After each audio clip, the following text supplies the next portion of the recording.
Wabarakatuh. Terima kasih teman-teman semua yang hadir pada pagi hari ini di Bonsai Coffee. Seperti undangan dari Senarai bahwa kami akan memaparkan hasil pantauan sidang perkara korupsi atau suap yang dilakukan oleh Suhairi Tirta, Legal Manager PT Duta Palma terhadap mantan Gubernur Riau Anas Makmun. Nanti Jeffrey akan bicara hasil pantauan sidang dan sedikit analisis dari Senarai. Namun sebagai pengantar saya ingin sampaikan dulu bahwa sebenarnya Suhairi Tirta ini lanjutan daripada perkara Anas Makmun. Anas Makmun kita tahu waktu itu ditangkap dalam operasi tangkap tangan KPK di Jakarta waktu itu kalau tidak salah tahun 2014 bersama Bulan Manurung, Bulan Medali Emas Manurung. Dia dosen juga pengusaha sawit. Ya, sebenarnya waktu ditangkap itu ada 9 orang selain Bulan dan Anas, ada istrinya, ada supir segala macam. Tapi kan kemudian sehari kemudian KPK menetapkan Anas Makmun dan Bulan Manurung sebagai tersangka. Karena waktu itu Bulan lagi ingin menyerahkan duit kepada Anas dalam untuk proses atau dalam sudah bilang tujuannya untuk agar perusahaan-perusahaan yang agar tujuannya adalah ada perusahaan yang ingin lahannya dimasukkan atau diakomodir dalam revisi rencana tata ruang dan wilayah provinsi Riau itu. Nah, selain Anas dan Bulan, gitu ya, salah satu otak dari penyuapan itu kita tahu waktu itu adalah Edison Marudin Masadoli Siahaan. Dia wakil bendahara DPD Partai Demokrat Riau yang juga ikut memerintahkan Bulan menyuap Anas Makmun. Jadi kita tahu bahwa Anas Makmun sudah diputusan kasasi. Anas Makmun itu dihukum 7 tahun dan kemarin tahun lalu kalau tidak salah dia Presiden Jokowi ngasih gerasi kalau hitung-hitungan kita kemungkinan tanggal 3 Oktober nanti Anas akan bebas setelah dapat gerasi 1 tahun dari Jokowi. Kalau Bulan sih sudah bebas, sudah lama bebas karena hukumannya cuma 3 tahun. Dan sekarang dia juga sudah terpilih menjadi Asosiasi Petani Kelapa Sawit, Ketua Asosiasi Petani Kelapa Sawit Pusat. Nah, setelah peristiwa penangkapan Anas itu baru 5 tahun, lebih kurang 5 tahun kemudian KPK kembali menetapkan tersangka lanjutan dari kasus suap ahli fungsi hutan di Riau. Yaitu ada selain Suhairi Tirta yaitu PT Palma 1 dan Surya Darmadi atau bosnya Darmex Agro. Darmex Agro ini kan grupnya PT Palma dan beberapa perusahaan yang coba dia juga ingin status kawasannya diakomodir di dalam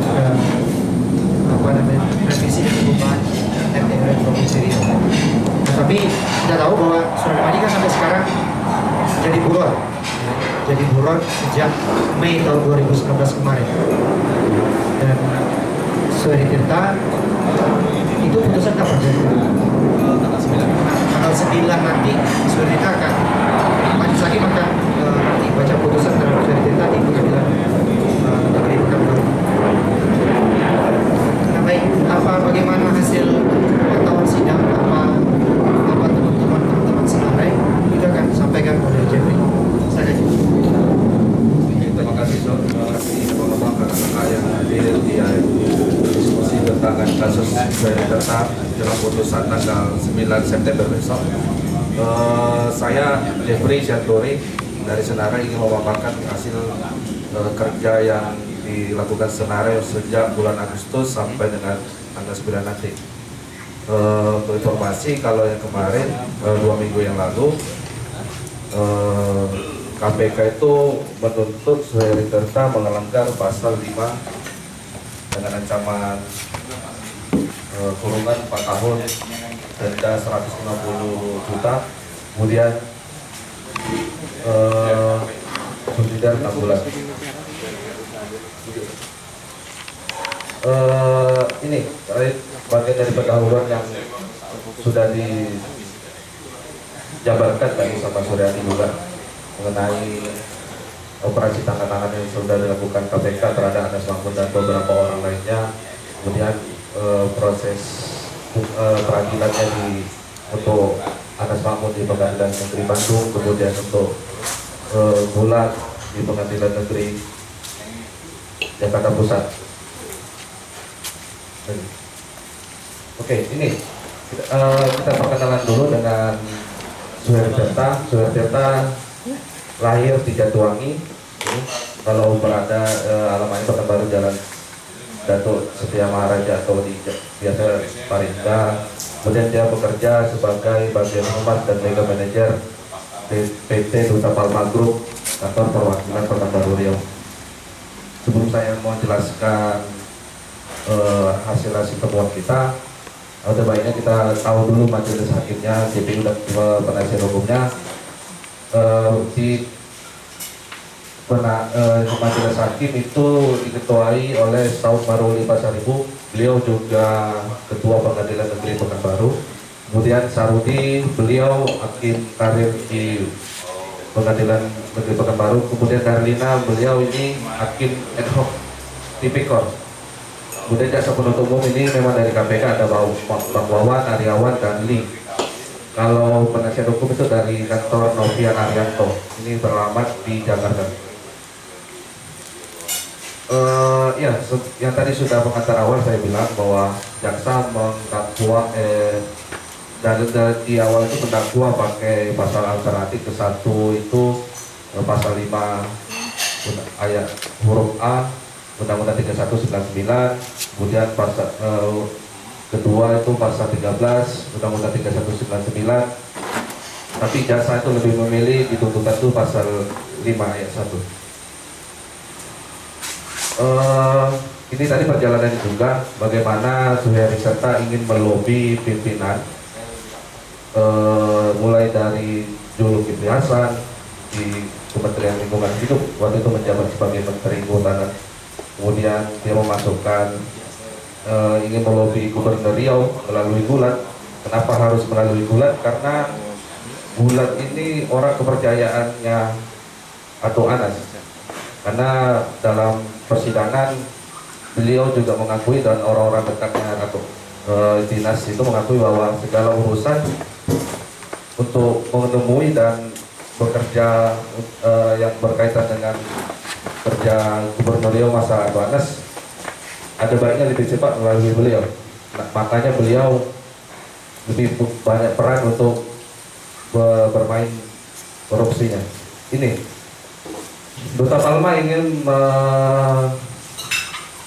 melepaskan status kawasan hutan ke dalam kawasan non hutan.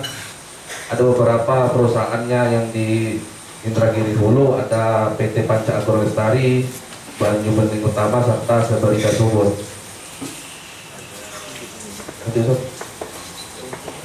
Ini awalnya itu sejak 2012 Suherserta, kalau awal perkaranya ya, awal 2014 Suherserta sering datang ke meja dinas perkebunan. Waktu itu kepala dinasnya Julher. Beliau kalau dalam persidangan bilang kenapa dia sering ketemu dengan Suherserta itu karena ingin diskusi tentang SPO.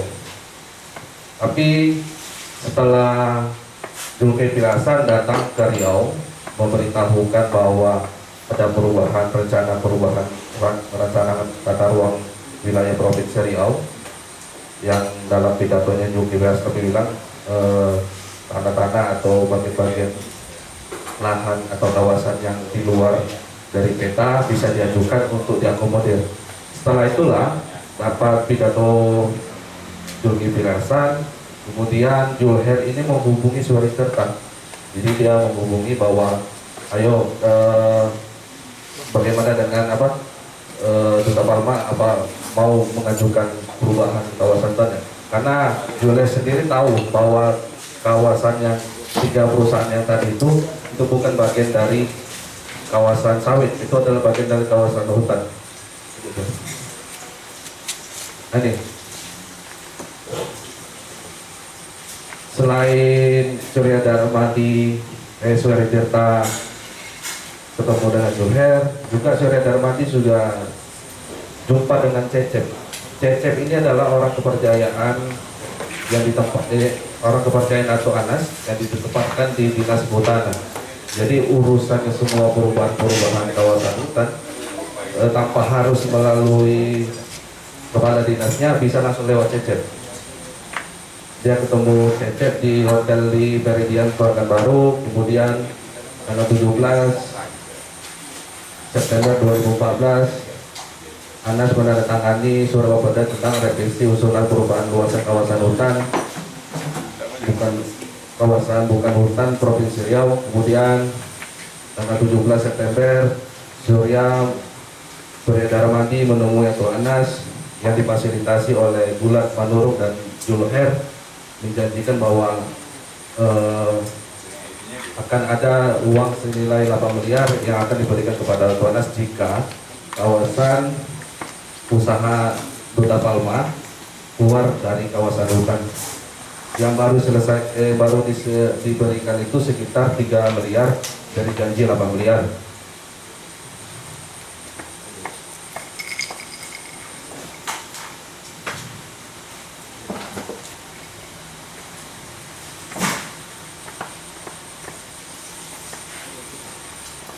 Oke, ini Surya Darmadi sebenarnya sudah ingin lama merubah kawasan usahanya yang di 3 PT yang saya sebutkan tadi supaya bisa keluar dari kawasan hutan. Kenapa harus? Karena dia sudah melobi Zulkifli Hasan. Dari pemeriksaan di persidangan, Surya Darmadi sudah ketemu dengan Zulkifli Hasan di kantornya itu selama 3 kali, kemudian sering datang ke Riau untuk melobi juga Dato' Anas selama 3 kali juga. Kemudian juga gagal untuk ketemu Dato' Anas, dia mau menemui Dato' Anas lewat Bulat Manurung, dan akhirnya sampai, dan mereka itu saya bilang tadi membicarakan langsung bagaimana sistem pemberian uang ya, dari 8 miliar dijanjikan, kemudian yang terrealisasi baru 3 miliar. Dari temuan dan analisis kita dari poin pertama itu bahwa Zulkifli Hasan dari pidatonya yang tanggal 2014 waktu ulang tahun Riau itu yang bercakap bahwa lahan-lahan yang di luar kawasan hutan bisa diakomodir. Dari situ kita menilai bahwa pidatonya Zulkifli Hasan membuka celah korupsi yang dimanfaatkan oleh Surya Darmadi. Kemudian ini juga dimanfaatkan oleh Dato' Anas dan orang-orang terdekatnya. Nah, ini inisiatif menjual panas berasal dari Surya Darmadi. Ini saya bilang tadi, lobi-lobinya tadi selain masuk di langsung menyerahkan surat, dia juga masuk langsung ke Dato' Anas melalui Bulat Manurung. Dan yang menyuruh, yang poin ketiga, yang menyuruh disuruh Surya Darmadi menyuap Bulat dan Dato' Anas ya tuh, karena memang setelah ada perubahan SK 673 itu yang disuruh untuk mencari kepastian ada perubahan rancangan tata ruang wilayah itu memang Surya Darmadi. Kemudian Surya Tirta disuruh memfasilitasi untuk bisa ketemu dengan Anas Makmun, Asya Juliandi dan Julher juga. Ini hasil temuan kita dari memantau si persidangan Surya Tirta. Selama persidangan majelis hakim dan penuntut umum fokus mengulik keterangan saksi dari peristiwa suap siapa saja yang terlibat dalam kegiatan tersebut. Pelaksanaan ini semua persidangan mulai dari awal, dari mulai pembacaan dakwaan sampai dengan tuntutan itu memang dilakukan secara video conference. Jadi meskipun saksi dan ahli itu ada di Pekanbaru, dia harus menyampaikan secara video conference. Sarana yang ini kendala yang kita temui bahwa sarana yang kita pakai, yang dipakai selama melalui konferensi itu kurang memadai, sebab kita terhambat untuk melihat siapa saksinya, kadang gambar tidak jelas, kemudian suara tidak jelas juga. Dan kita juga mengkritik bahwa majelis hakim dan penuntut umum hanya mengacu kepada BAP saja untuk mengulik berkas perkara, tanpa ada melakukan verifikasi yang lebih dalam lagi. Ini kesimpulan dari rekomendasi saya bahwa hasil dari kegiatan yang penyerahan uang untuk meloloskan status kawasan 3 perusahaan yang dipunyai Duta Palma, kita menilai bahwa Suher itu memang terbukti melanggar pasal 5 ayat 1 huruf A tentang pemberantasan tindak pidana korupsi, dan kita merekomendasi bahwa majelis hakim harus memberikan pidana maksimal selama 5 tahun kepada Suherdiata dan pidana denda sebanyak 260 juta. Dan kita ingin juga meminta kepada KPK agar segera menangkap Surya Daramadi yang sudah ditetapkan DPO waktu akhir tahun kemarin. Dan kalau sudah didapatkan Surya Daramadi dari daftar pencarian orang, kita juga nanti bisa menampakkan bahwa peran Julhas ini sangat besar dalam kasus korupsi suap ini. Oke, itu saja yang bisa saya sampaikan. Nanti kita bisa diskusi mengantar sekedar saya. Tadinya saya dikasih sore. Terima kasih, Jeff. Saya mau tambahkan sedikit. Jadi kasus suap yang dilakukan oleh Suherdiata, ringkasnya yang bilang itu dimulai dari pidatonya Zulkifli Hasan pada saat hari ulang tahun Provinsi Riau 9 Agustus 2014. Jadi waktu itu kan Zulkifli Hasan dikasih kesempatan untuk pidato. Nah di situ juga sekaligus dia menyerahkan SK 673 ya misalnya ya, tentang kawasan hutan di Riau. Nah tapi Zulkifli Hasan itu ada pesan dari Zulkifli Hasan, dia bilang kalau masih ada lahan-lahan ya, atau usulan-usulan yang belum terakomodir ya, dia kasih waktu 2 minggu. Dan dia kasih waktu 2 minggu. Nah, Surya Daramadi itu menangkap pesan itu, membaca pesan itu di media. Dia baca pesan itu di media, lalu dia perintahkan Suherdiata untuk mencari tahu ya, bagaimana proses pengusulan kawasan itu. Kita tahu bahwa perusahaan-perusahaan Surya Daramadi yang di Kabupaten Indragiri dulu yang akan diusulnya itu adalah kebun sawit ilegal yang ditanam di dalam kawasan hutan. Itu yang dicoba Surya Daramadi diakomodir di dalam revisi usulan RPRD Provinsi Riau. Nah, jadi apa yang kita lihat di situ? Nah, kalau kita tracking lagi ternyata bahwa ketika Zulkifli Hasan berpidato itu kan di detik-detik masa jabatan dia berakhir sebagai Menteri Kehutanan kan, pergantian itu kan biasa di 20 Oktober ya, pergantian presiden kan akan berlanjut dengan pergantian menteri-menterinya 20 Oktober. Bandingkan lebih kurang 3 bulan lah dari dia pidato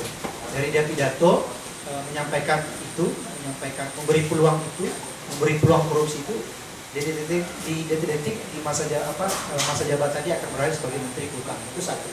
Lalu yang kedua, setelah kita tracking di dalam masa itu di tahun itu kan sebenarnya juga Zulkifli Hasan sedang mengikuti pemilihan legislatif, gitu ya, pemilihan legislatif atau pencalonan diri sebagai anggota DPR, dan dia sudah ditetapkan oleh KPU Riau salah satu calon yang menang dari pemilihan Lampung 1.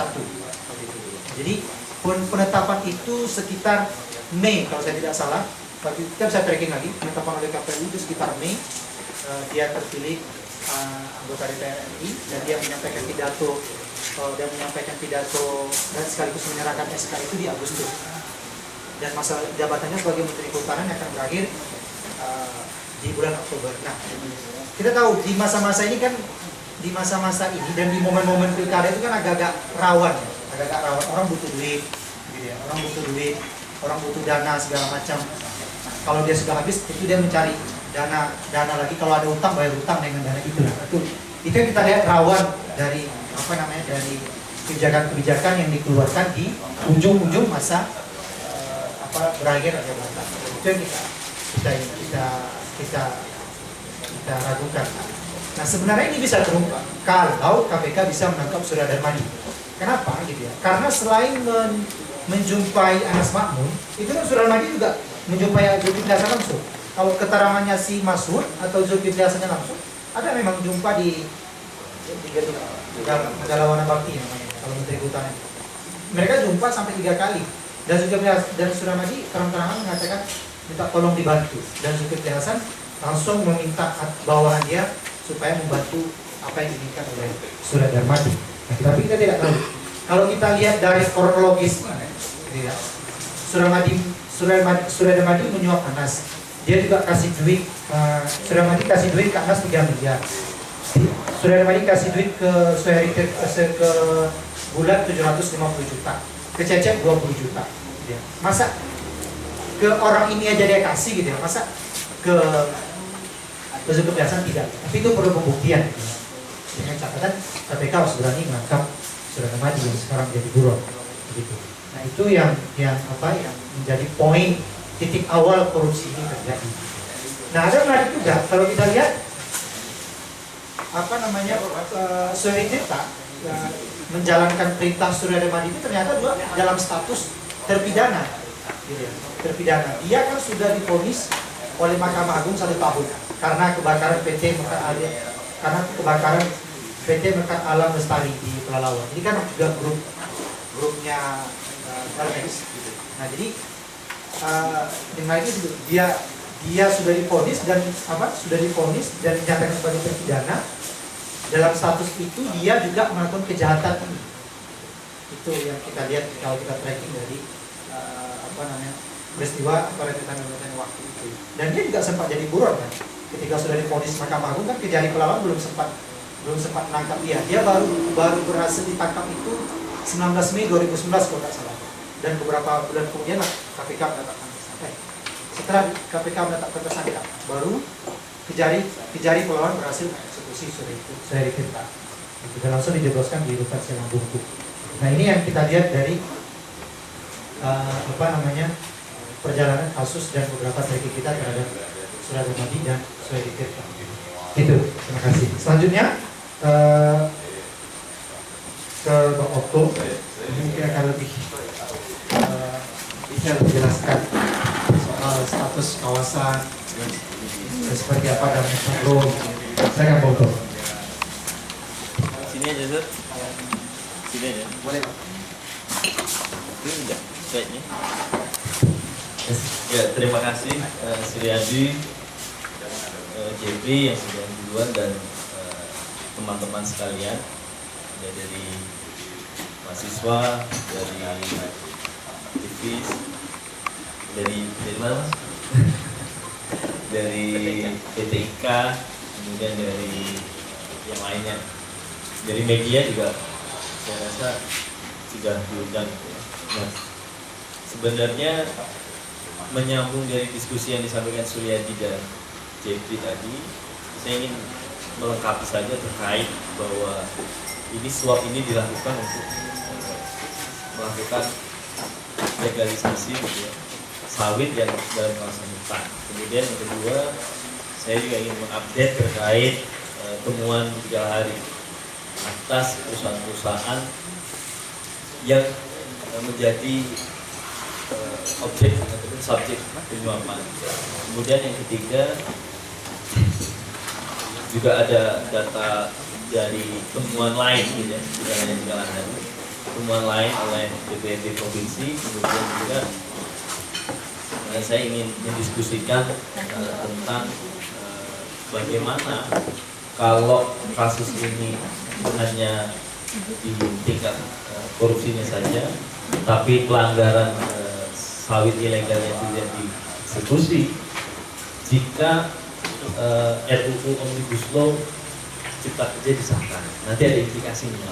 Ternyata ini semuanya berjalan gitu ya. Memang kalau misalnya kita duduk-duduk di sini ini berjalan 1-2 langkah, penjalan lingkungan itu udah 5-10 langkah. Tidak berhasil di suap alih fungsi, main lagi dia di Omnibus Law. Itu nanti. Saya ingin mulai begini. Kenapa Surya Darmadi melakukan suap itu? Jadi pertama faktanya adalah kebun dia itu di dalam kawasan hutan pidana. Nah, dalam undang-undang hutanan, kemudian undang-undang P3H itu membuat atau membangun perkebunan dalam kawasan hutan itu harus izin menteri. Harus izin menteri. Izinnya itu izin pelepasan kawasan hutan. Dia harus dilepas dari kawasan hutan, baru sah dia bisa bangun perkebunan kelapa sawit salah satunya. Nah, untuk melepas kawasan hutan itu di dalam undang-undang kehutanan ada turunannya, namanya PP 104 tahun 2015 tentang tata cara perubahan fungsi dan perubahan peruntukan kawasan hutan. Itu ada 2 cuman di dalam pasal 6-nya itu ada 2. Satu, pelepasan melalui cara parsial. Yang kedua itu melalui perubahan RT/RW. Nah, kalau pakai yang parsial itu ada keterbatasan. Satu, bahwa dia tidak bisa di hutan lindung. Parsial tidak bisa di hutan lindung. Harus di HP tetap atau terbatas. Kemudian tentu dia tidak bisa ujuk-ujuk HPT langsung lepas. Dia harus HPK dulu baru bisa dilepas. Nah, itu satu. Nah, yang kedua itu strateginya adalah atau caranya itu lewat perubahan RT/RW. Nah, inilah yang terjadi. Jadi potong kompas nih. Nah, kalau parsial itu kan perusahaan itu bisa langsung ke kementerian, ngusulin, kemudian nanti Kementerian Kehutanan dulu ya kayak sekarang yang itu akan bentuk timdu, kemudian timdu itu ngecek. Itu bunyinya yang membiayai timdu itu pengusul. Jadi perusahaan-perusahaan yang dapat izin sawit, pelepasan kawasan hutan untuk sawit itu dulu ketika ngusulin, kemudian ada timdu yang biaya timdu operasional itu pengusul perusahaannya. Jadi itu kalau parsial. Nah, kalau lewat tata ruang provinsi RT/RW itu yang ngusulin pemerintah provinsi. Sebelum dia bikin RT/RW, dia bikin perencanaan segala macam, perencanaan tata ruang 20 tahun ke depan, dia harus menata kan untuk kegiatan non-kehutanan, salah satunya bisnis untuk perkebunan gitu. Maka dia mengusulkan itu dulu, baru nanti membahas perda RT/RW-nya. Jadi couplingnya dulu dia minta lepas ke PHK atau kehutanan, baru nanti setelah itu membahas perda RT/RW. Nah, ini di sini celahnya di Surya Darmadi memanfaatkan celah itu bahwa dia yakin betul kalau misalnya pakai parsial tentu akan sulit, panjang dan sebagainya. Dan dia memanfaatkan perubahan RT/RW yang kebetulan akan dirubah oleh Pemprov, dia mengisi di situ. Nah, prosesnya panjang, tidak ujuk-ujuk anak makmur duduk biasa, kemudian dia mengajukan SK 673. Sebenarnya aspeknya panjang terkait permintaan pelepasan fungsi kawasan hutan menjadi kawasan hutan. Itu sejak zaman Menteri Zainal dulu. Awalnya dia minta lepas 3,5 juta hektar, kemudian KNK juga tindu. Nah, kalau RT/RW ini ada tindunya juga. Tindu, kemudian tindu merekomendasi 2,7 juta hektar. Kemudian Zulkifli Hasan menerbitkan SK 673. Jadi sudah ada usulan sejak Lutfi Zainal, kemudian ada Timbul 2009-2012, kemudian Zulkifli Hasan menerima rekom Timbul menerbitkan SK 673 yang dikeluarkan dari kawasan hutan itu tidak 2,7 seperti yang rekom Timbul, tapi 1,6 juta. Ada gap 1,1 juta. Itu yang panjang topiknya, tapi kita nggak kesana. Nah, saat merespon usulan pemerintah provinsi karena punya agenda perubahan RT RW itu, Pak, Zulkifli Hasan menerbitkan SK 673. Nah, ini kan masa-masa genting sebenarnya yang disampaikan Zulkifli Hasan terkait teman-teman Senarai bilang tadi memicu konfliknya di situ, bahwa sudah ada SK 673, itu SK-nya perubahan namanya. Jadi sebelum dirubah ditetapkan itu dia ada perubahan fungsi dan perubahan peruntukan luas sekian. Nah, setelah itu baru nanti Kementerian Kehutanan menetapkan SK kawasan hutan. Nah, perubahan ke penetapan inilah yang menjadi celah yang Zulkifli Hasan bilang itu, kalau ada yang tertukar, ada yang belum masuk, itu silakan diusulkan. Nah, disitulah main beredar main ini terhadap kasus, sehingga itu 9 Agustus ya, bertepat ulang tahun. Jadi Zulkifli Hasan tuh ngasih SK satu bilang ini hadiah untuk Riau, untuk bahwa dia tidak merupakan kawasan hutan. Nah, setelah itu seperti yang teman-teman Senarai sampaikan tadi, dimanfaatkan dan menyusul untuk ada revisi di penetapannya partai perubahan, karena peluang itu dibuka oleh Zulkifli Hasan, karena tanda penanya ini di Zulkifli Hasan. Nah, kemudian 25 September ketika Anas Makmun disuap, itu ditangkap tangan yang tadi juga sudah disampaikan, tersangkalah Anas Makmun, kemudian bulan Manurung, sampai kemudian kasus ini kan sudah lama ya, 2014 sampai 2019 baru naik lagi ke penetapan kasus tersangka yang korporasinya. Tadinya kan dari sisi Pak Mudanya ini menarik juga, waktu itu kita dorong terus ini masalah KPK untuk menetapkan ini, sudah panjang lah advokasi sambil kita mendorong. Nah, kemudian waktu itu sebulan sebelum penetapan tuh ada diskusi juga, Laude kebetulan ke Riau, kita diskusi di komisi itu, dia bilang akan ada 1 bulan lagi waktu kita penetapan tersangka korporasi. Ternyata betul yang ditetapkan ini kita pikir di Detik.com ada korporasinya Alma 1, kemudian CEO-nya Surya Darmati dan legal manager Surya Dirpa. Nah, itu maksudnya itu di 29 April 2019, jadi sudah hampir 5 tahun dari September 2014. Kasusnya tadi sudah banyak. Lanjut. Nah, ini kemudian ini update sampai sekarang gitu ya. IO ya, Bogor itu segala hari Walhi IO, kemudian IOF itu investigasi ke perusahaan-perusahaan darmek yang diimpor. Ini ada 6, tapi dia ada 4 ya. 1 Bani Bening Utama, 2 Sibrida Subur, 3 Panca Agrolestari, dan yang 4 Auto Mampu.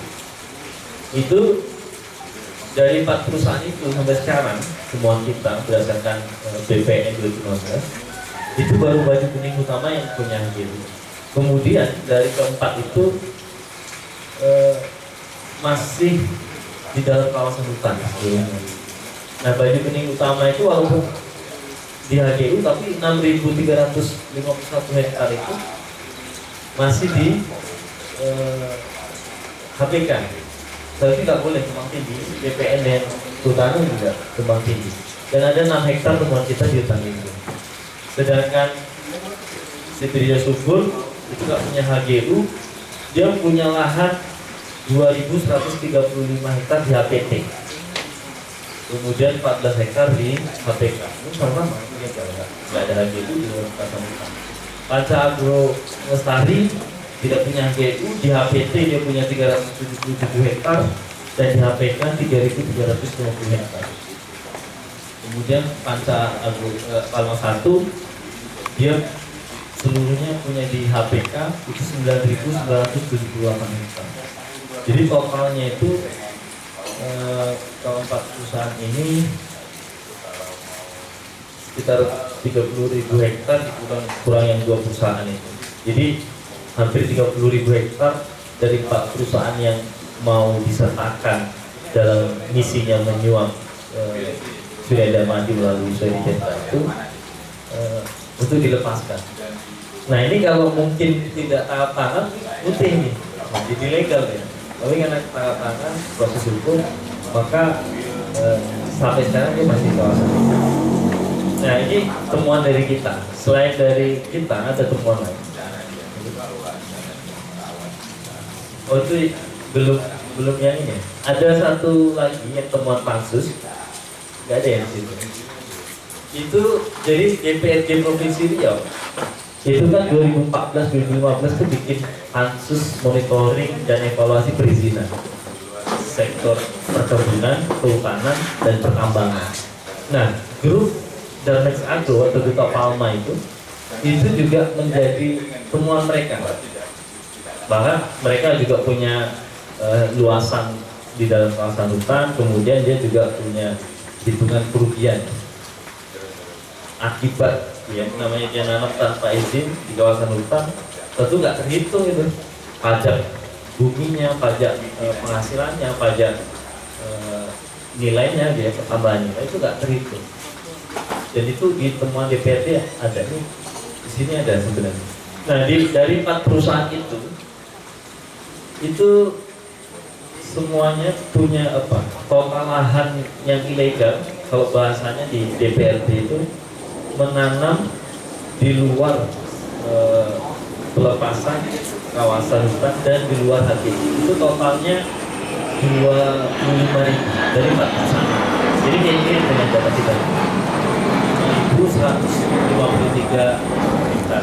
Nah, PT Banyu Bening Utama itu punya 5.000 yang di dalam HGU.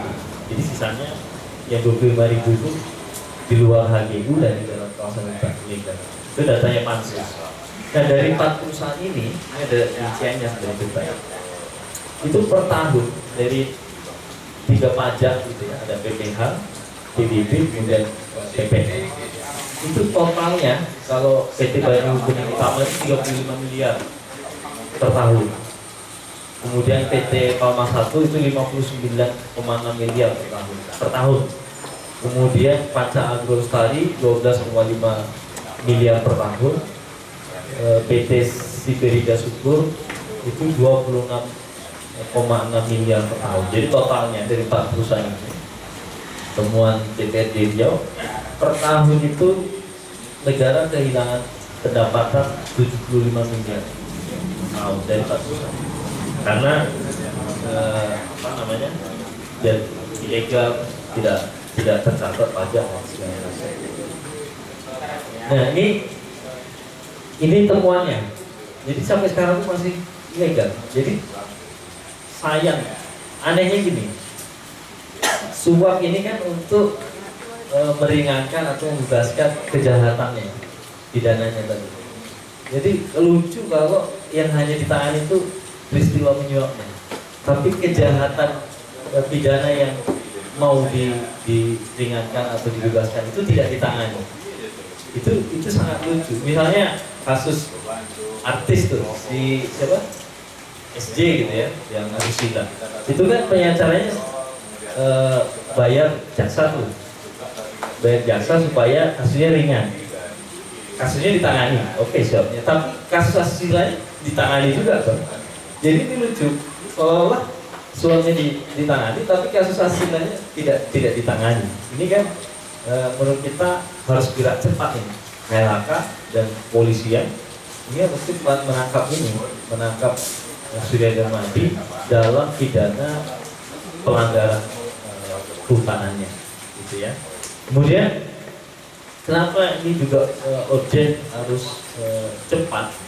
Karena ini kaitan dengan RUU Cipta Kerja yang di awal tadi saya sampaikan. Jadi di dalam RUU ini yang cilaka yang bermasalah ini akan sangat apa ya? Ini kan juga isinya yang menyusuni GAPI juga di sana, gabungan pengusaha kelapa sawit Indonesia. Jadi dialah yang karena banyak ya, bukan hanya Duta Palma sebenarnya, perusahaan sawit yang punya kasus sama itu banyak. Dan dia akan main di sini di RUU Omnibus Law. Nah kalau misalnya di Undang-Undang P3H yang direvisi itu kan ada beberapa 18 pasal kalau salah. Itu coba kita lihat di pasal 92 ayat 1, 2, 3, 4 ya. Ini kaitan juga dengan masyarakat.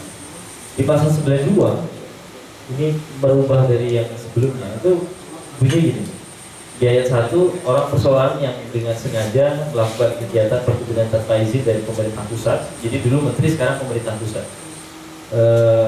di dalam kawasan hutan sebagaimana dimaksud dalam pasal 17 ayat 2 huruf B itu diberi sanksi denda 1,5 miliar minimal, maksimal paling banyak 5 miliar. Ini kalau perorangan. Jadi dipisah nih. Kalau dulu kan setiap orang, sekarang dipisah. Nah kalau dalam ini kalau masyarakat, jadi masyarakat kalau dibikin kebun di hutan itu kan di sanksi administratif dulu, didenda 1,5 miliar paling kecil, 5 miliar paling besar. Jadi kalau dia tidak bisa bayar ya berlakulah pasal ayat 2 -nya. Dalam hal pelaku tidak melaksanakan kewajiban pemenuhan sanksi administratif tadi sebagaimana dimaksud pada ayat 1 dipidana dengan pidana penjara paling singkat 3 tahun dan paling lama 10 tahun. Jadi maka masyarakat yang punya kebun di hutan itu akan sangat mudah dikriminalisasi. Apalagi kalau dia punya kebun di HTI misalnya. Perusahaan HTI itu kan senang banget tuh kriminalisasi kayak bumi dan lain sebagainya. Nah ini ke masyarakat. Di paling kecil pun dendanya 1,5 miliar, kalau nggak bisa bayar ya di penjara paling rendah 3 tahun. Nah kemudian di ayat 3 nya korporasi bunyinya sama, melakukan kegiatan perkebunan tanpa perizinan dalam kawasan hutan sebagaimana dimaksud pasal 17 ayat 2 huruf B bla bla bla gitu ya, tanpa izin dari pemerintah pusat. Dulu juga menteri pemerintah pusat itu didenda minimal 20 miliar dan maksimal 50 miliar. Ini yang besar. Tapi nanti kita lihat ada pasal lain. Nah ini kalau tidak membayar pemenuhan sanksi yang 20 miliar dan maksimal 50 miliar itu didenda pidana penjara paling singkat 8 tahun dan maksimal 20 tahun. Jadi ngeri sekali memang. Tapi kita lihat setelah ini ada pasal perubahan sisipan di pasal 110A. Itu bunyinya begini, ada 2 ayat. Satu, terhadap kegiatan usaha yang telah terbangun dalam kawasan hutan. Ini pas sekali dengan kayak Duta Palma dulu gitu. Dalam kawasan hutan yang belum memenuhi persyaratan sesuai dengan ketentuan peraturan undang-undangan, wajib menyelesaikan persyaratan paling lambat 2 tahun sejak undang-undang ini digunakan. Jadi dia dikasih waktu, 2 tahun, Bang Budi. 2 tahun dia dikasih waktu. Kemudian ke siapa? Sekarang pemerintah pusat. Pemerintah pusat ini presiden dan menteri-menteri. Kita kemarin di Jigar itu diskusi, ini nggak menteri LHK lagi. Pasti karena ini investasi, maka dia akan di bawah Luhut ya, Kemenko Mafes. Ini analisis kita dan kayaknya iya nih, gitu ya. Nah, dia kan dekat sekali dengan perusahaan sawit dan beberapa banyak statement dia memang ingin memutihkan perusahaan-perusahaan ini. Artinya hampir pasti akan kesana lah. 2 tahun ini cukup lah untuk mereka gaya-gaya suap Anas Makmur datang itu biasa, dia pasti akan lakukan lagi. Nah, Kemudian ketentuan lebih lanjut itu diatur dalam peraturan pemerintah. Anehnya lagi begini, kalau pelaku usaha ada dia mekanisme, tapi kalau perorangan nggak ada, langsung cek gitu ya, administratif kemudian pidana jalan kalau tadi. Tapi kalau perusahaan kasih waktu. Nah ini juga jadi perhatian teman-teman mahasiswa dan gerakan gitu bahwa ini nggak boleh, pasal ini nggak boleh ada. Omnibus Law Cipta Kerja ini nggak boleh disahkan. Kalau disahkan maka otomatis pidananya hapus itu Vita Palma ini. Selesai lah barang itu kan. Mas Bapur sudah di penjara, bahkan kesakitan gitu. Bulan Manurus sudah di penjara. Bahkan untuk keadilan yang sama-sama pelaku pun akan susah dikejar kalau RUU ini disahkan. Nah ini lanjut mungkin ini tadi secara langsung sudah dijelaskan dampaknya kalau masyarakat pasti dia akan terkriminalisasi seperti bongku gitu. Kemudian kalau perusahaan ya akan dilegalkan gitu. Gayanya aja 20 miliar sampai 50 miliar, paling rendah 8 tahun gitu ya. Kemudian sampai 20 tahun. Ini kan kayak terorisme ini. Kayak kejahatan besar gitu. Sampai 20 tahun. Tapi setelah itu ada pasal yang sangat mengakomodir untuk penyelesaian. Saya kira itu. Jadi ya simpulannya memang ini adalah suap ini dilakukan untuk melegalkan kejahatan menanam atau membangun perkebunan dalam kawasan hutan.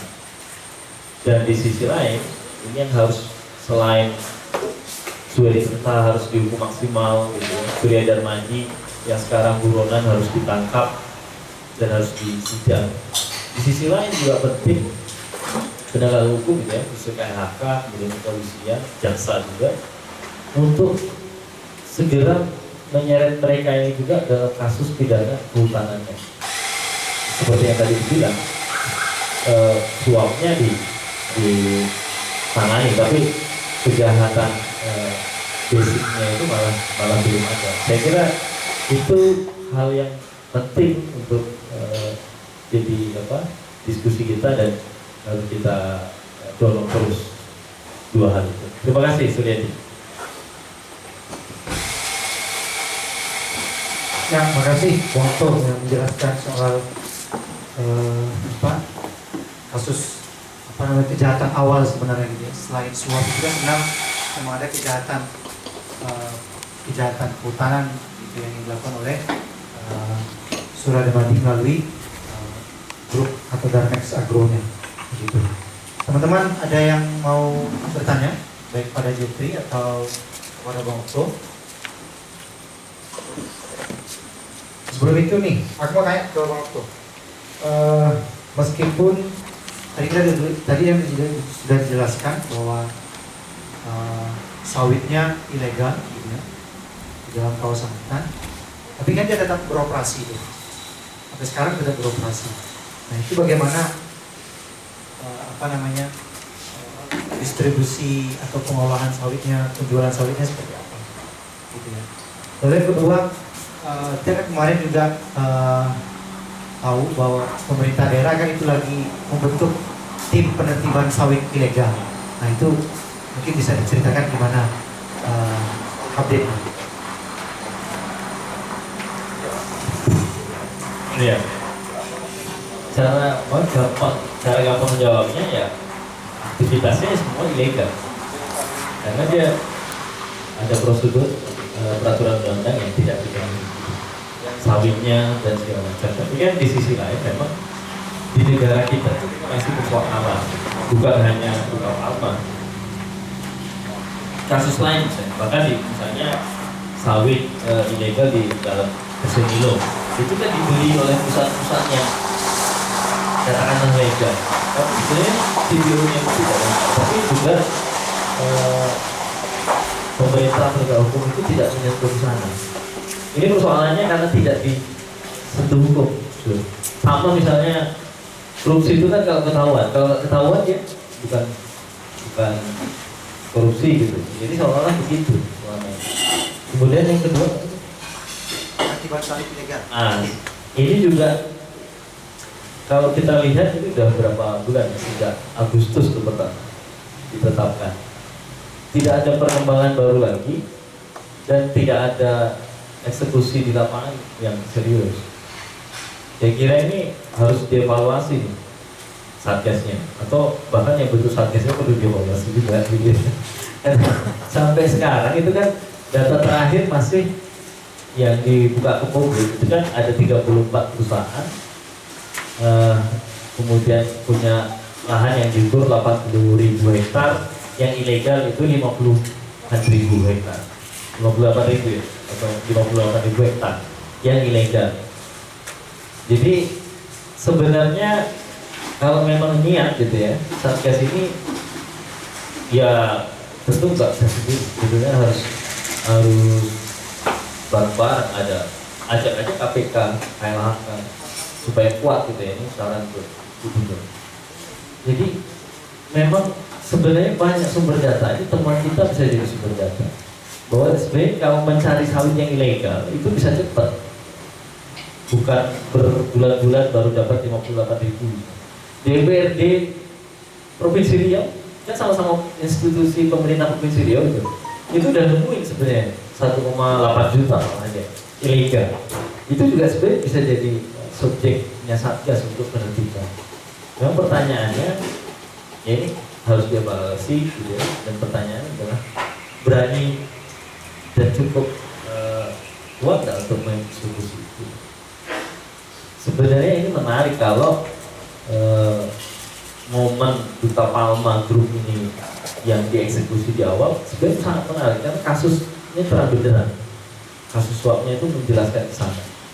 Jadi menarik juga kalau ini jadi masukan bisa eksekusi cepat di awal Duta Palma Group satgas. Selain dievaluasi ya ini langsung saja eksekusi ini yang Duta Palma Group. Itu Kalau nama-nama perusahaan itu nggak diumumkan bersama belum Pemda? yang 34 perusahaan itu kan belum ada. Kalau dulu kan juga teman-teman kita lain kan juga ada melaporkan 33 perusahaan ya, yang bareng dengan PRR itu, Koalisi Rakyat Riau. Kita juga bagian dari temuan pansus itu ya, nama perusahaan. Ya jadi ini saya tadi buka juga lagi tadi melihat lagi laporan yang lama itu. Memang bahkan yang Duta Palma Group ini itu semuanya juga masuk di dalam laporan. Itu tahun kita lapor Januari 2017 33 perusahaan, tapi saat BAP yang memenuhi unsur di BAP itu jadi 30 perusahaan karena yang 3 ini hanya PKS ya, dianggap itu nanti juga. Itu semua perusahaan yang Duta Palma Group itu ada di sini, di Inhu misalnya, Bencana Matani, Karisma Rio Santosa. Kemudian yang kasus Duta Palma itu Panca Gulstari ada, Siberia Subur ada, Palma Satu ada, banyak. Ini juga kita laporin. Nah, empat-empatnya masuk laporan Polda. Masuk laporan dari BAP waktu itu, saya dan Pak Mari. Dan perkembangan dari Polda itu kan pasca di BAP kemudian mereka turun, ini menjadi satgas pula ini. Jadi waktu itu ada sih ngasih informasi ada 4 perusahaan yang naik ke tahap selanjutnya, 2 penyelidikan. Yang penyidikan itu PT Hutahayan, bahkan sudah tersangka, yang satu TTPN 5 itu penyidikan tapi belum tersangka. Kemudian yang kedua PT Ganda Hera Hendana, sama satu lagi itu saya lupa tapi penyelidikan 2. Nah ini PT Hutahayan ini diperapit, Polda kalah. Nah setelah itu kita masih komunikasi juga dengan Polda, waktu itu mereka tetapkan tersangka ulang akan, tapi belum dapat update lagi terkait perkembangan dari kasus. Jadi belum ada tidak lanjut yang membanggakan. Ya, baik, makasih Pak Okto. Teman-teman, itu tadi ya update dari Pak Okto bahwa grup Gramex Agro terutama gitu ya, itu juga sudah dilaporkan di Polda Riau karena juga bagian daripada temuan pansus, dan juga mungkin dalam itu dalam 34 berapa sih teman pemerintah daerah tadi? 34 mungkin ada juga di situ dalam teman pemerintah daerah. Dan ada juga yang disampaikan Pak Okto, kalau putusan ini misalnya setelah putusan ini mungkin bisa menjadi desakan lagi kan untuk pencabutan atau mengambil kembali lahan-lahan atau kebun ilegal dari 4 perusahaan dan Agro tadi. Yang lain ada pertanyaan? Ya. Silakan Pak. Baik, terima kasih rekan-rekan. Sebelumnya saya perkenalkan diri, nama saya Hari. Saya kebetulan sedang melakukan penelitian terkait kebakaran hutan yang ada di Riau, kaitannya dengan korporasi. Ini topik ini sebenarnya nyambung juga, banyak nyambungnya. Saya sudah banyak diskusi dengan Bang Okto dan Bang Nadi. Jadi ada nih mungkin pertanyaan untuk Bang pengampar tadi yang Bang Okto dan Bang tidak. Kalau kita lihat tadi di paparan, Darmek ini Duta Palma ini dalam konteks legalitas itu kan banyak pelanggaran, mulai perizinan, kemudian kawasan hutan dan lain-lain hingga sampai ke korupsi.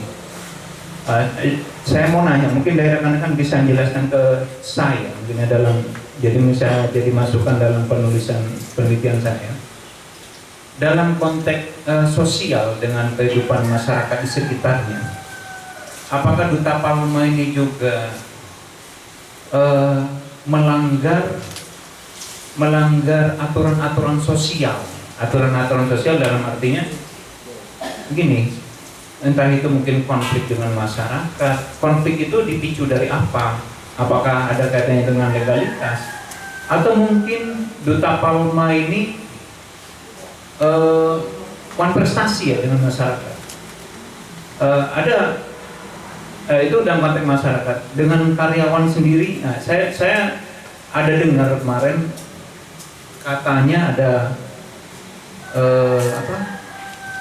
konversasi katanya dengan KKPA atau mungkin gaji karyawan A. Saya ingin kejelasan ini, mungkin dari rekan-rekan sini bisa menjelaskan ke saya dalam konteks sosial. Kalau dalam hukum kan sudah jelas ya. Nah, yang kedua, kalau menurut rekan-rekan ini di sini, Duta Palma sepertinya susah untuk diproses secara hukum. Hanya mungkin KPK. Bagaimana menurut pendapat rekan-rekan di sini, penegak hukum di sini, mungkin polisi, mungkin di situ ada nggak LHK yang bisa menyidik, mungkin juga kaitannya dengan pencemaran. Kalau di sini provinsi itu BLH, LHK provinsi. Nah, mungkin rekan-rekan bisa menjelaskan. Jadi ada dua dalam konteks sosial dan kenapa dalam konteks pelanggaran hukum mereka itu tidak bisa diproses tuntas gitu ya. Demikian, terima kasih. Terima kasih Pak Hari. Ada dua pertanyaan menarik pertanyaan ini. Kebetulan ini yang untuk konteks sosial Pak Hari. Di sini ada Bang Brianto Aswid. Jadi saya mau jelaskan sedikit bahwa di Duta Palma Nusantara ini bagian dari Darmek juga ya. Di Kuansing itu kan sekarang lagi berkonflik. Sebenarnya konflik sudah lama, dari tahun 87. Dari tahun 87 ketika mereka berdiri. Ini masuk sekali dalam pertanyaan Pak Ali tadi dalam konteks sosial. Karena ada penyerobotan lahan di situ, ada penyerobotan lahan, penghilangan mata pencaharian di situ gitu ya. Di area di posesi Duta Palma Nusantara itu. Nah, di sini ada Bang Brianto Aswid, warga Kuansing dan juga korban juga ya. Korban yang hampir masuk dalam payung jajan gitu kan sama Duta Palma. Mungkin bisa dijelaskan sebagai konteks itu. Mulai dari tahun 87 sampai sekarang masih advokasi itu. Sudah berapa generasi? 2 atau 3 generasi? Silakan Bang. Baik, Assalamualaikum warahmatullahi wabarakatuh. Nama saya William Kaswir, sekarang Ketua Ikatan Pemuda Mahasiswa Pancing di Pekanbaru. Saya sampaikan secara garis besarnya lah. Jadi tahun 87, 88 ya, Duta Palma itu masuk ke wilayah Kabupaten Pancing, kemudian terbit katakanlah hari itu ya, guna usaha perusahaannya berbatasan dari 5 kenegerian. Jadi kalau kenegerian ini beda dia kayak di Sumbar Nagari itu sama dengan desa. Kalau kenegerian di kami itu terdiri dari beberapa desa. Nah, kita yang kemarin sempat turun sama abang-abang juga dari Cikalari melihat langsung konflik itu dari 8788 berlanjut ke 97. Kenapa berlanjut ke 97? Karena HGU Duta Palma ini dia hanya berbatasan dengan 4 kenegerian, Lubuk Jambi, Kota Mondi, kemudian Gunung Toar, Kota Rajo, dan satu lagi itu kenegerian Kopah 4. Kenapa dia berkonflik dengan masyarakat yang akan saya sampaikan ini, masyarakat Siberangkun? Karena di izin HGU itu saya lihat langsung tidak ada satupun membahasakan kenegerian Siberangkun ini masuk dalam HGU Duta Palma. Sementara kebun dan tanah hutan kupo namanya, hutan kupo itu sangat besar, itu sudah habis bang. Bahkan ada sungai kupo tadi itu sudah habis semua digarap sama PT Duta Palma ini. 97 karena datuk atau nini mama itu dengan tangan terbuka lah menyambut Duta Palma yang 8788 tadi, dengan dibuatlah terjadilah konflik dengan masyarakat. Kalau tidak salah itu tahun 98 ya. Dan datuk tadi duduk sama perusahaan. Ini kampung kami kan diambil oleh PT Duta. Dan kok garap kampung kami, oke lah kata datuk ini. Tapi buatlah perjanjian. Kami ingin masyarakat kami juga yang kehidupannya pada waktu masih susah, buatlah perjanjian dengan PT Duta, yaitu berbentuk dibuat perkebunan untuk masyarakat 3 hektar lah, jumlahnya spesifik itu di satu tadi di Pak. Tapi ternyata Duta Palma itu tidak memenuhi perjanjian tersebut. Yang dia bangun itu hanya masjid, kemudian balai adat. Sementara perjanjian ketiga, dan ini sebenarnya yang mendasar sekali untuk kesejahteraan masyarakat, sama sekali tidak pernah dibangun. Sehingga peranglah masyarakat dari semua perusahaan Duta Palma. Ada perundingan tahun 99 yang mana Duta Palma yang menipu, bahasa ini sudah disepakati dengan datuk-datuk, menipu dengan datuk ini Muhammad tadi, diberikannya uang 75 juta. Di perjanjian itu dia sampaikan tahun 99 bahwa ke depan tidak ada lagi cerita, tidak lagi konflik, urusan Duta Palma dengan masyarakat kenegerian Siberangkun sudah selesai dengan uang 75 juta. Datuk ini ada yang menerima, jadi ada 300 yang menerima, ada 1 yang tidak, karena menolak, karena ini akan jadi barang konflik di masa depan. Uang 75 juta itu tidak seberapa dibandingkan ribuan hektar. Kalau saya cerita sama Datuk Duti Masuk itu 5.000 hektar hutan itu dibapas sama pusat pemerintah. Nah ini konflik ini berlanjut. Terakhir yang saya kabungi di tahun 2019 terjadi perang lagi masyarakat dengan Duta Palma, yaitu masyarakat Pancing ya, khususnya kenegerian Siberangkun tadi tidak puas dengan perusahaan Duta Palma, sehingga mereka ke atas. Ada namanya ngambil sawit. Ngambil sawit ini bentuk protes lah dari tokoh-tokoh masyarakat kepada Duta Palma. Tahun 2019 itu juga dihambatlah mobil operasional Duta Palma ini, cuma dilepaskan sama polisi. Jadi mobil banyak di dalam, kemudian perkebunan karet masyarakat di dalam, bahkan pemukiman penduduk ada di dalam. Sementara Duta Palma itu membangun parit aja, sehingga itu tidak bisa masyarakat masuk ke dalam. Asal dibangun jembatan, dipotong. Asal bangun jembatan, dipotong. Puncaknya adalah ketika beberapa tokoh masyarakat membuat SK. Jadi SK oleh ini Mamat dan kepala desa inilah masyarakat yang akan menjaga status quo. Karena Bupati minta Duta Palma jangan lagi beroperasi di lahan sengketa, masyarakat juga jangan konflik dulu sementara sampai masyarakat persoalan hukum ini selesai. Nah, jadi cuman Duta Palma tidak menjalankan apa yang diperintahkan oleh Bupati. Dia tetap, bahkan parit itu diperdalam, diperluas, ya, sehingga tentu masyarakat pergi ke atas. Nah, masyarakat ke atas inilah terjadi konflik berupa pembakaran alat eskavator. 5 orang ditahan, 12 orang lainnya masih diburu. Dari 2019 kemudian ini puncaknya baik sampai 2020, 12 orang ini masih di luar kampungnya, tidak balik. Tidak tahu saya di kondisi corona ini makan apa masyarakat Cibarakun yang kebun karetnya itu tidak bisa disanat lagi, dan upaya apapun dilakukan oleh masyarakat Cibarakun sampai hari ini itu mentah. Terakhir masyarakat mengadakan aksi bersama mahasiswa, Bupati, Ketua DPRD, Wakil Bupati, Sekda sudah dihubungi berulang-ulang kali. Bahkan kita dengan cara baik-baik, ini permintaan masyarakat, audiensi lah. Kenapa Bupati, pemerintah daerah lah secara keseluruhan tidak berani satupun statement di media apa sikapnya lagi ke depan. Tidak berani loh, saya sampaikan. Dan menjumpai masanya tidak berani. Jadi sikapnya terakhir ini baru kejadian 2 hari lalu, ada anak kecil nama Adon itu, umur 9 tahun, main sepeda dia mau main ke area duta karena jaraknya cuma 50 meter dari rumah Adon. Lupa dia kalau titian kecil dari kayu dibuat bapaknya oleh masyarakat kampung itu udah dihancurkan lagi oleh duta. Sehingga Adon ini masuk dalam parit itu, ini tangannya terkilir pun. Nah, jadi itu baru kemarin 2 hari lalu. Sehingga 5 orang ini minta kami lepaskan karena 2 minggu tidak ada didampingi pengacara. Mereka diantarkan oleh salah seorang kepala desa, langsung ditahan tanpa ada pendampingan hukum. 2 minggu kemudian, inilah celah yang mau kita ambil untuk melepaskan 5 yang kami kita anggap berjuang wilayah Cibarakun.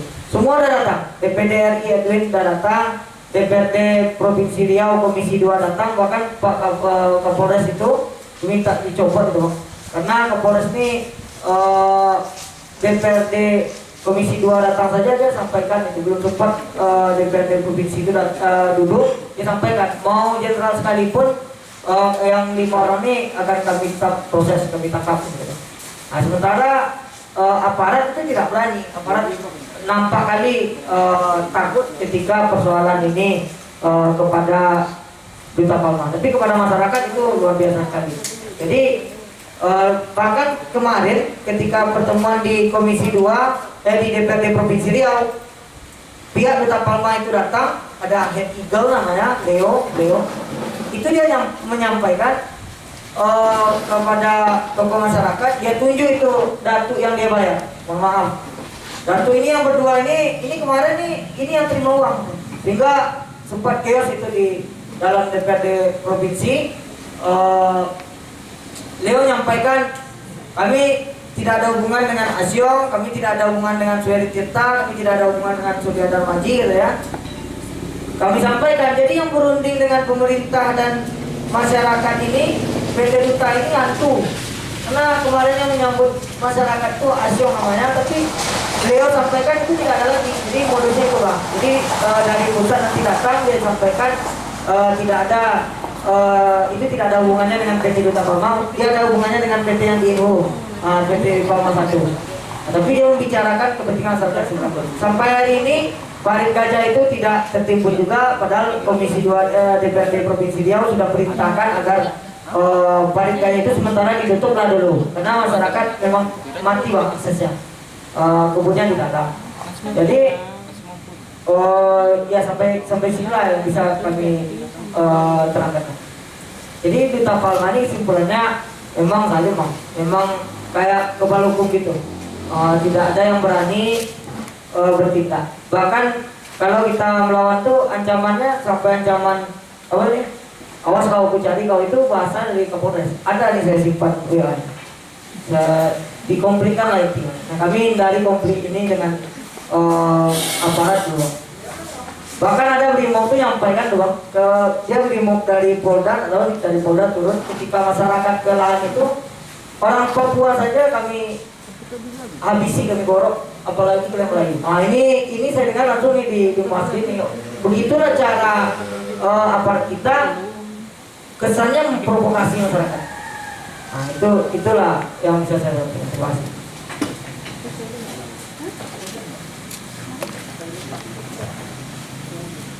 Oke, makasih. Jadi udah panjang kali ya konflik dari tahun 87. Soal Tirta itu Pak, itu juga pernah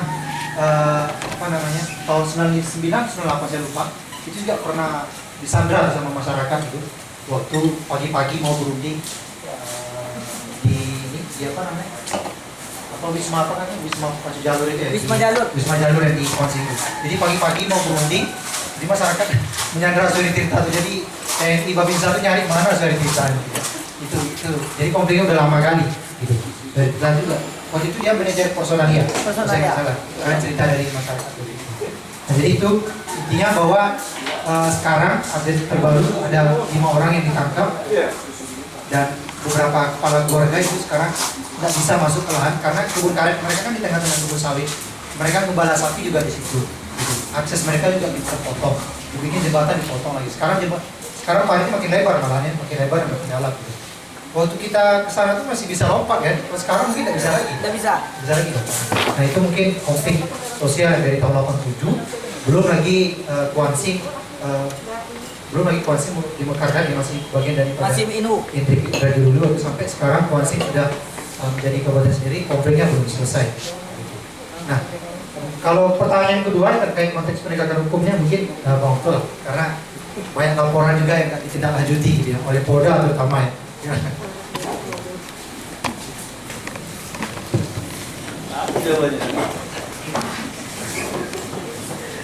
Itu susah juga jawabnya ya, tapi jawabnya mungkin tidak langsung. Misalnya satu, dulu zaman Zulkifli Hasan dalam kasus ini, itu Surya Dharma ini bisa jumpa dia langsung, bahkan Zulhas nyuruh bawahannya tolong dibantu. Itu salah satu indikator bahwa ini pasti punya selain penegakan hukum adalah ada situasi politik yang bahkan dia sampai ke level tertinggi.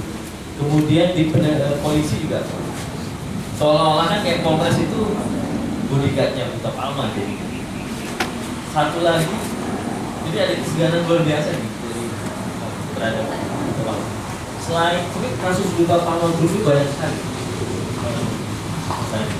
Di Payarumba, Sibirida itu ada juga. Kemudian Batas Sinaku ada juga.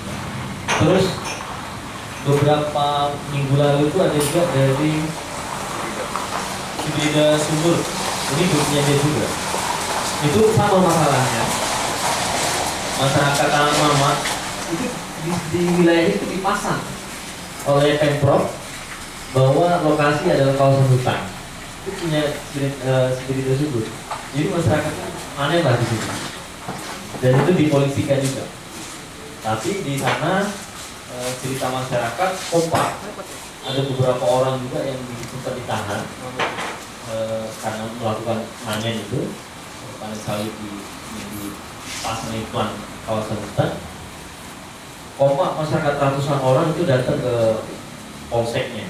Ini polseknya baik waktu itu kalau cerita masyarakat mau dia menerima dan membebaskan. Tapi ini cerita masyarakat juga. Waktu sudah sepakat nih mau ngeluarin yang 5 orang juga tuh untuk dibebaskan, tapi polisinya bilang gini sama masyarakat, tunggu dulu lah ya, itu masih ada orang Buta Palma. Jadi untuk mengeluarkan yang ini saja, masih ada perusahaan itu, dia enggak. Saya kira ada hubungan politik yang tingkat tinggi, sehingga penegak hukum ini enggan dan tidak berani.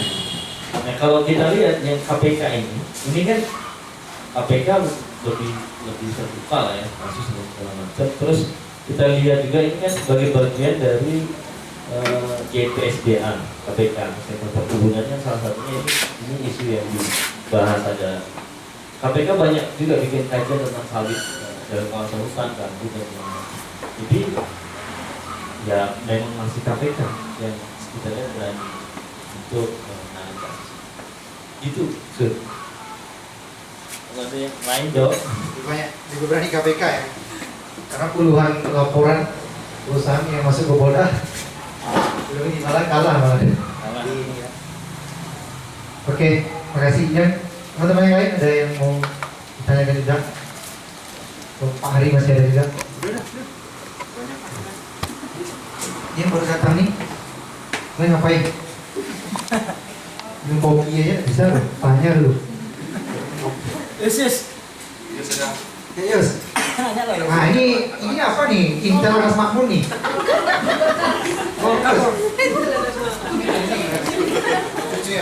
Jujur, miring.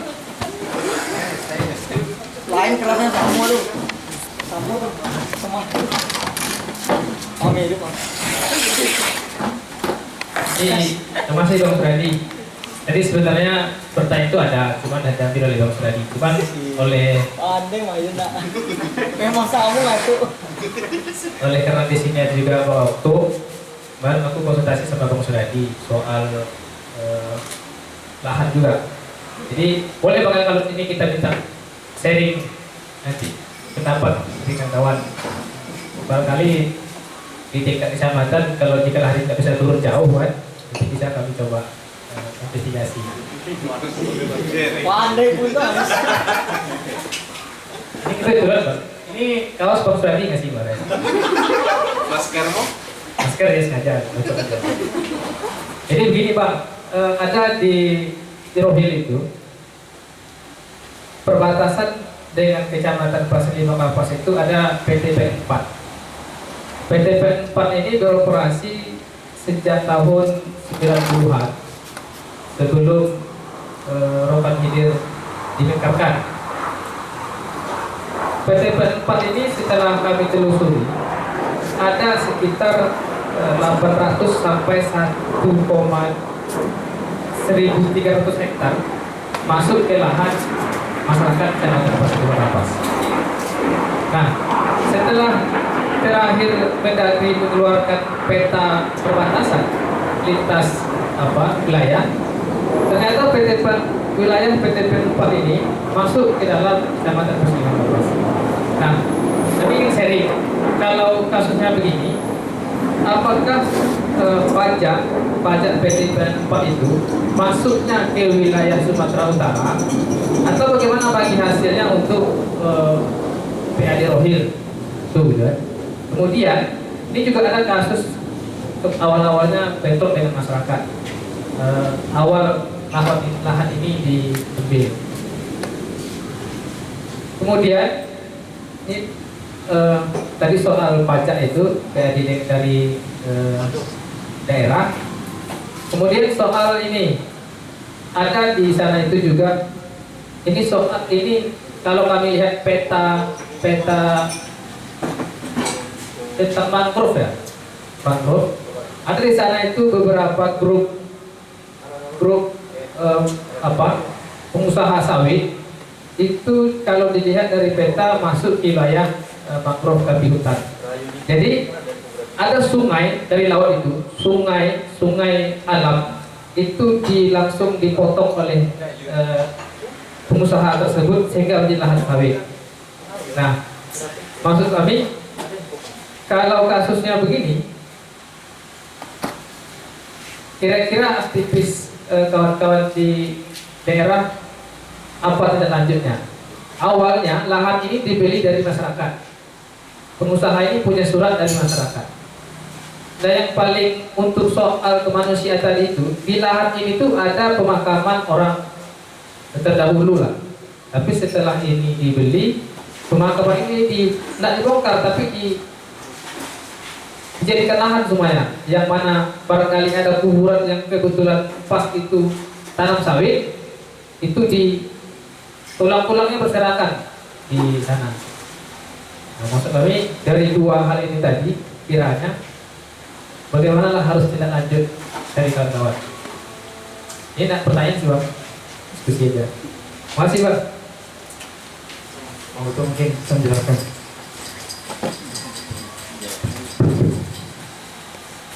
Mungkin nanti teman-teman bisa berdiskusi juga. Pertama terkait pajak ini harus ada tinjauan juga tentang undang-undang pajak. Tapi kalau situasinya seperti yang cerita, bahkan tidak pun misal pun semuanya di Riau gitu ya, itu kan banyak juga begini pembayar pajak itu di mana perusahaan itu mendaftarkan NPWP. Ini jadi juga kayak pansus ini kan semuanya itu perusahaannya di Riau tapi NPWP-nya di Medan, maka dia bayar penghasilannya ke Medan. Jadi itu salah satu dia di mana NPWP-nya terdaftar, di sana dia bayar. Nah itu salah satu yang terjadi di Riau. Dari 513 perusahaan NPWP yang terdaftar di Riau ini perkebunan sawit itu hanya 105. Iya, salah satunya itu. Jadi gimana? Kemudian yang kedua terkait kalau misalnya pengusaha kemudian dibeli lahan masyarakat itu memang modus di banyak tempat. Misalnya dia punya PKS kemudian dia beli masyarakat. Nah, sebenarnya kalau di undang-undang perkebunannya itu kan tetap kalau dia menguasai lebih dari 25 hektar maka dia wajib mengurus HGU. Jadi konteksnya itu kalau undang-undang perkebunan. Nah, kalau yang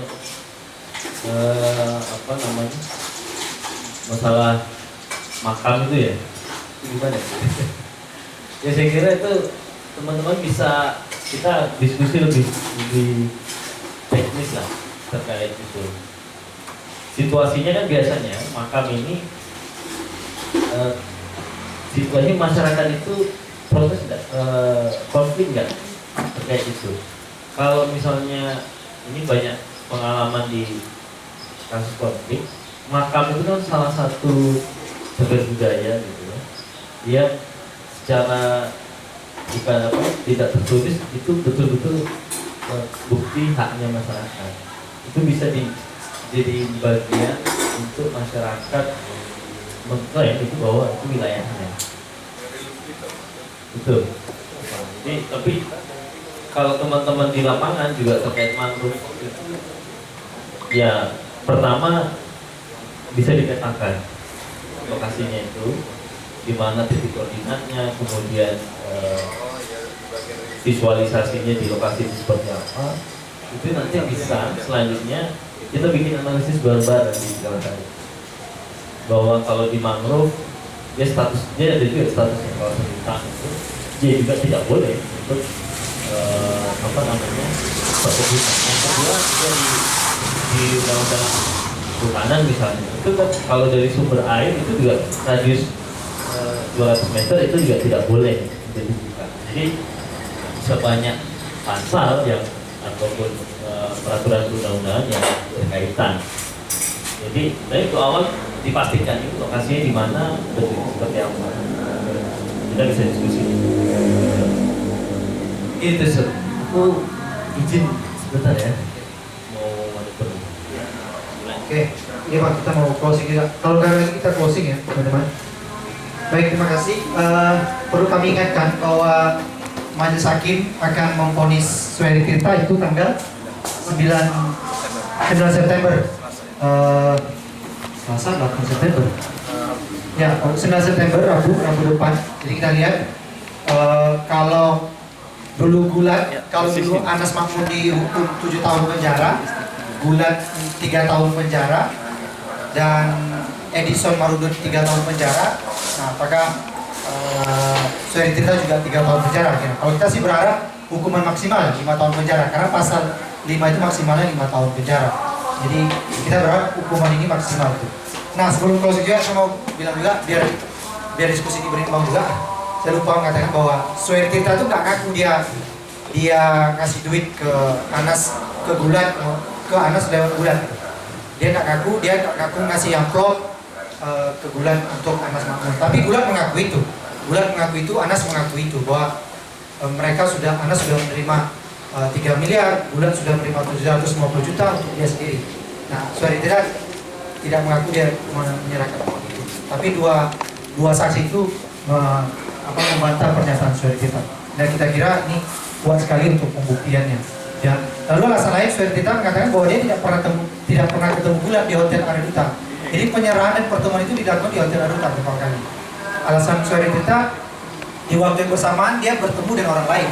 Tapi sebaliknya ketika teman yang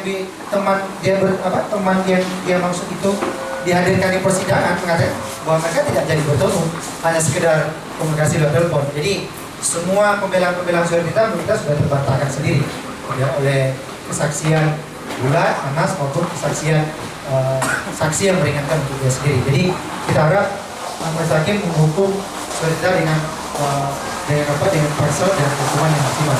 Jadi kita sekali lagi mengingatkan ya, kalau teman-teman ada waktu luang kita sama-sama hadir di Pengadilan Negeri Pekanbaru untuk menyaksikan sendiri putusan atau vonis yang diberikan oleh Majelis Hakim Pekanbaru untuk Suhairi. Terima kasih sekali lagi, mengucapkan mohon maaf bila ada kekurangan. Assalamualaikum warahmatullahi wabarakatuh.